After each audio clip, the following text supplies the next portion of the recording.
Hello again. My name is April and I'm a permaculture researcher and designer. I have a food forest and a habit of thinking about systems and active design. I live, work and play by the land and the sea of the Dharawal people of Australia.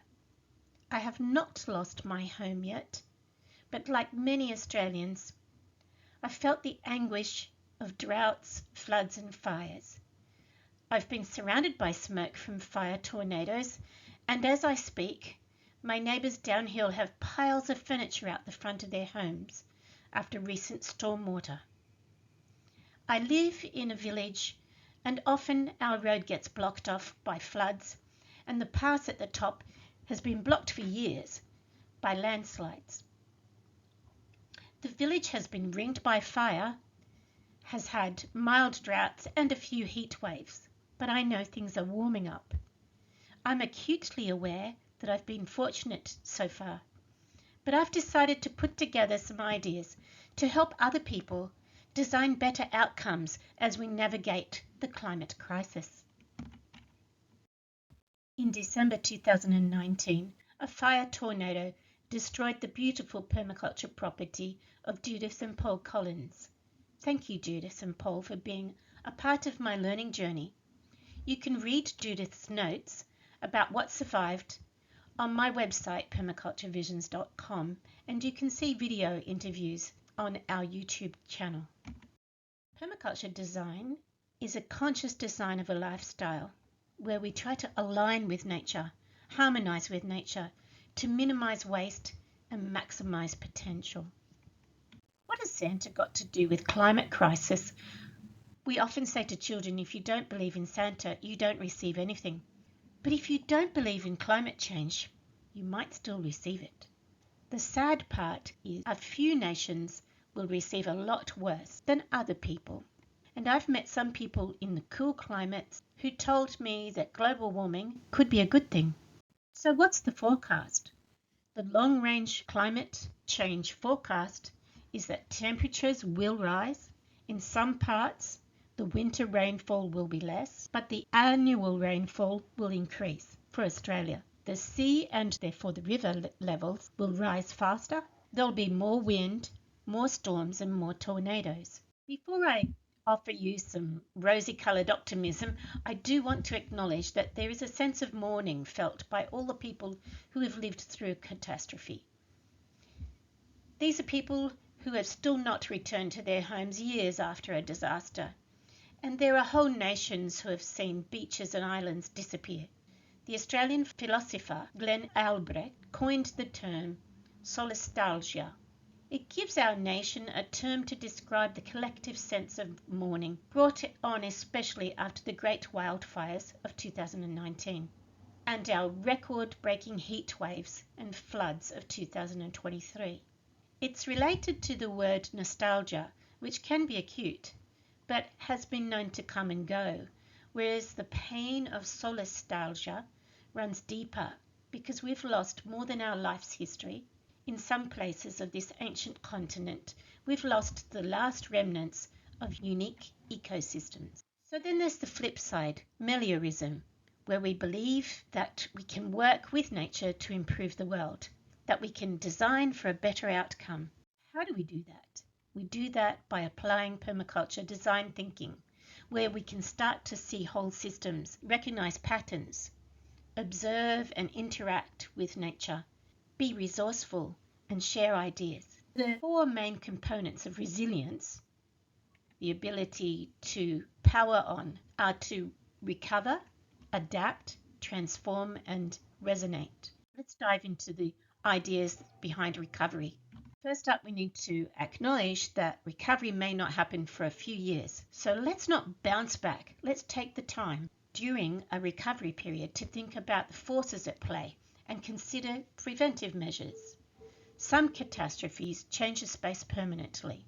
Floods bring in silt and fertility from the hills.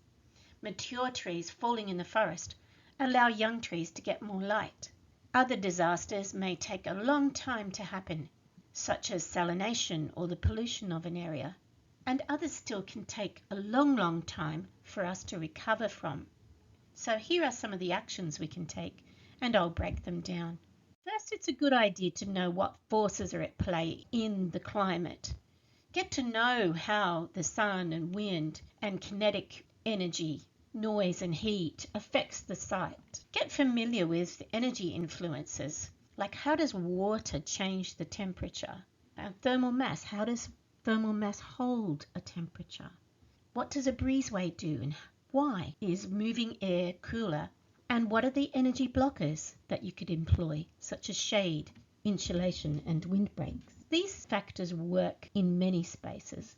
And also it's good policy to have a habit of making do. Here you can see how I've made soil and a garden in a very short time with waste materials. I use waste paper, bricks, metal, whatever I can get my hands on really, just not plastic. During recent disasters, women were pivotal in the community to bring what was needed to those who really needed it. Local knowledge is best in times of a crisis, and we need systems of exchange that are quick, trustworthy, and not tied up in red tape. So one mechanism is to create a resources map, find out who's got what and how to get it to them. Assuming we get to recover, we can then move into that next stage where the community begins to adapt. And Dr. Chris Johnson talks about the power of active hope, where we can put together ideas and strategies to move us to a better outcome. His definition of adapting is learning to ride the waves of change. So how do we adapt? How do we ride the waves of change? Firstly, I suggest we need to attune to the space, recognize change is inevitable, build up some coping strategies and be flexible, review the plans, keep our options open and develop resources. And the structures that support that are networks, education, and information and communication. Most permaculture responses are to be busy and to do something. And it takes a lot of grit to sit down, to sit with a situation and observe. We often get inspired to do something. Instead, we need to stop doing and just sit there in order to attune, listen, and notice patterns. By recognizing the patterns, we can start to predict the future patterns that will emerge. I've kept chickens for a couple of decades, and each summer they tend to get mites or bird lice. So to reduce the risk of mites, I regularly build summer houses out of straw bales, and I move the chickens into that area for the summer, and afterwards I use the straw for the gardens. In about 2019, I built a low house over an old pond because I knew the fires were coming, and I hoped that the connection with the underground cool soil would help the chickens. But what I forgot was an islander technique called glaying. I'd never seen it in practice. I'd only ever seen it in the textbooks. The floor of this old pond, which leaked badly, suddenly became glayed by the hens' manure and their little feet compacting the area. So in a major downpour, the whole house filled with water. And luckily, I found that the hens could not move the eggs and the chicks across that pool of water. It was the coldest, stinkiest, wettest lesson I've ever had. So we need to build animal shelters for polycrisis, a mixture of crises. The low straw house might be nice and cool, but it needed to be in a mound.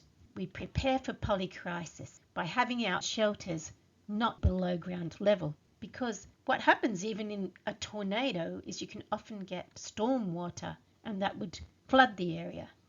Some of the coping strategies for people are to learn to accept help, learn from the elders, share resources, have an attitude of continual design, reduce the risk by exploring new options, and give people and animals some self-determination.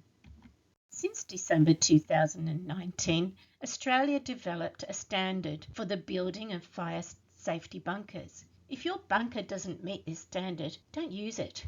Get out as soon as possible. We don't think at our best when we are under extreme pressure. What are some of the coping strategies for plants? We can use shade, tents, little houses, extra mulch to not just shade a plant during extreme heat, but we can use large boulders to deflect and block radiant heat. We can employ grafting techniques to see which fruits can survive through heat waves or through minimal watering in the droughts. We must start saving seed for diversity, not uniformity. And we can even experiment with dehybridizing. When we celebrate the imperfect produce or the unusual produce, we are pioneering new foods. If your trees are traditionally from an area that's cold, like the mulberry tree, you can prune it hard during the winter if it didn't drop its leaves, and that helps it to mimic a cold winter. And another technique for delaying fruiting is to use smoke. Smoke tends to delay the fruiting. Strategies for animals. Recognize that they have some intelligence, even though we might have bred them to be docile. Some animals, like the chicken, actually come from a jungle where they're quite happy to go up into the trees to escape predators, or they're happy to run into burrows. Give them those choices.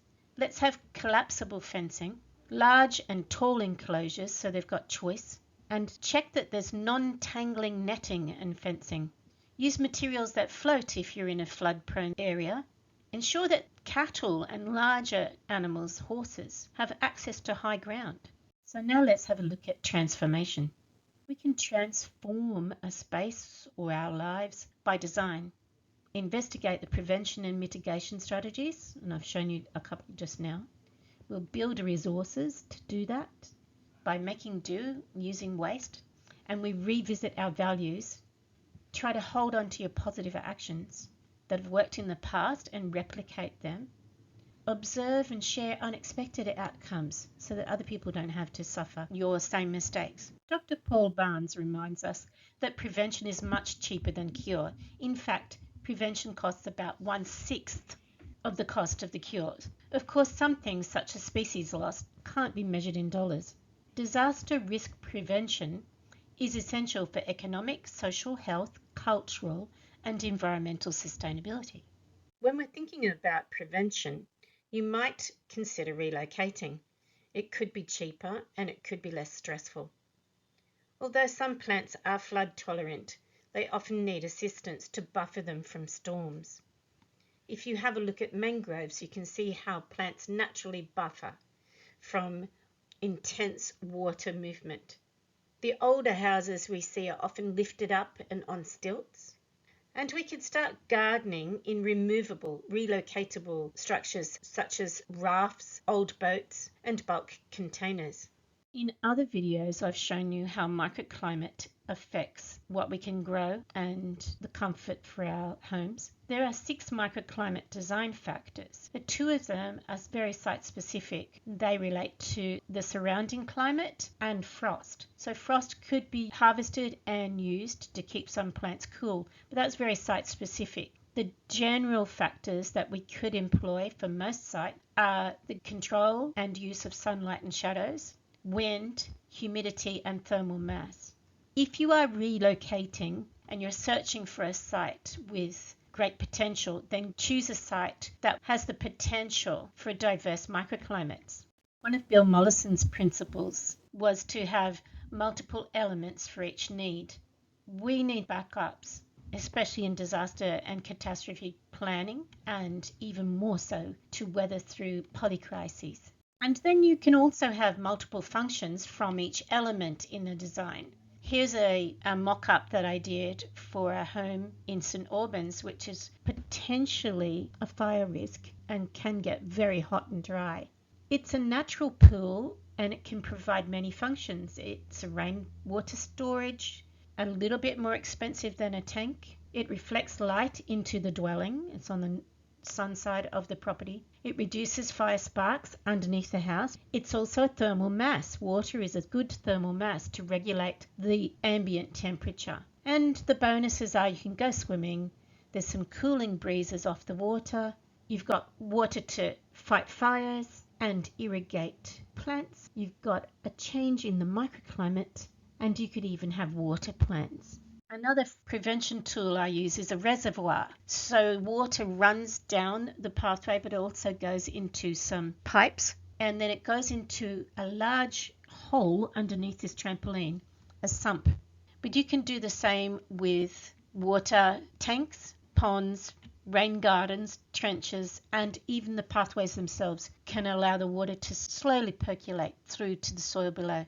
So here's one of my prevention tools. I use wicking. I use it in big pots, and I also use it in birdcage gardens. And more importantly, I use metal dishes underground under new plantings of trees to give them a little bit of a reservoir of water. So it's in soil wicking. This mitigates heat waves, drought, and a little bit of the floodwater pollution that can come from one site to another.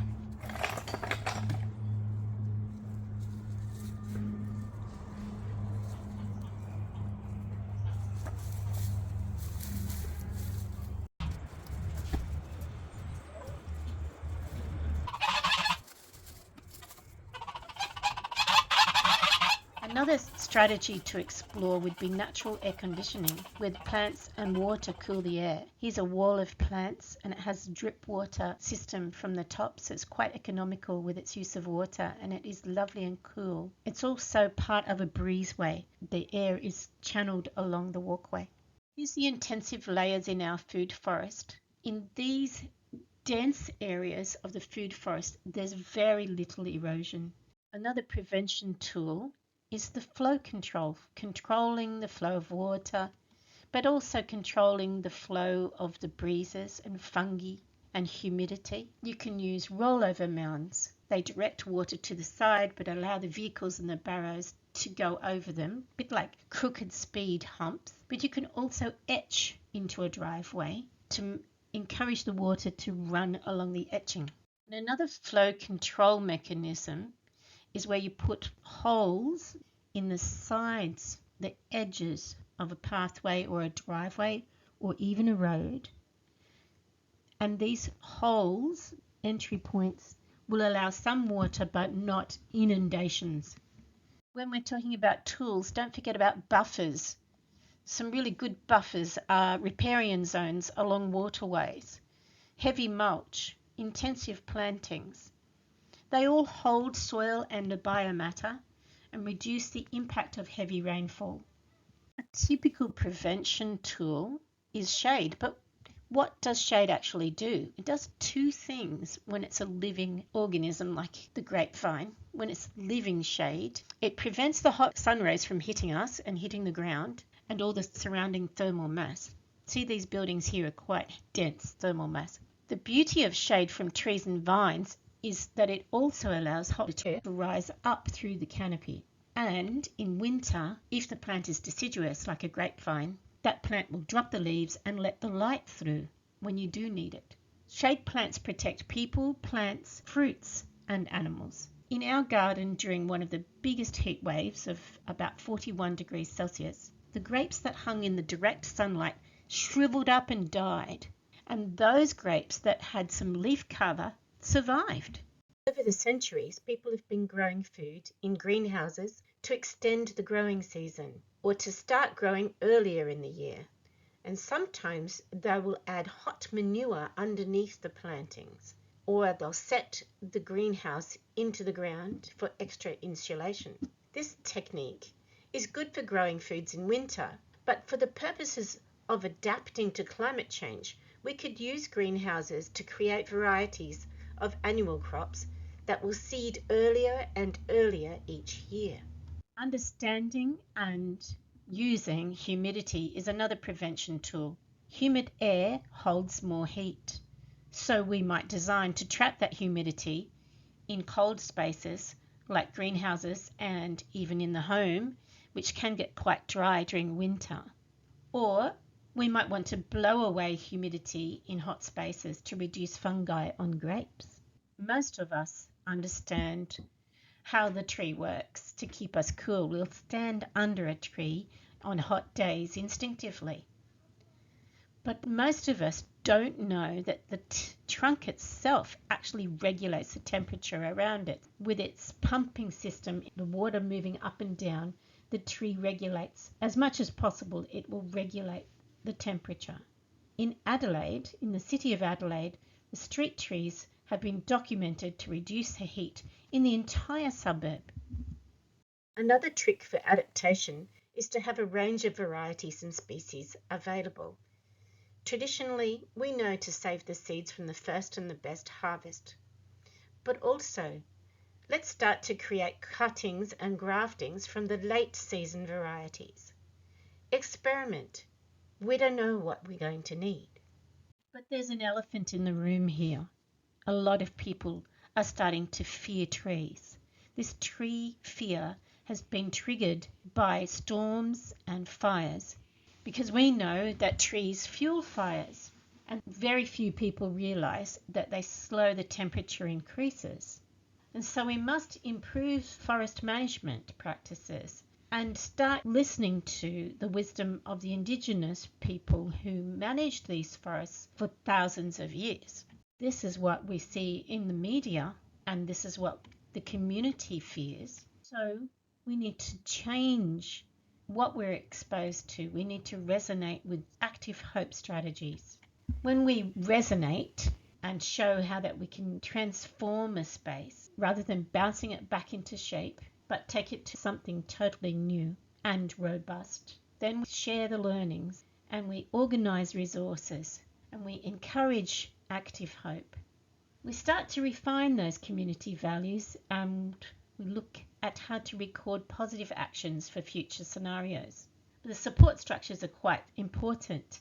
We need to expand our network of support, honour Indigenous knowledge and support communities at the grassroots level to let them make the decisions because they know what they need.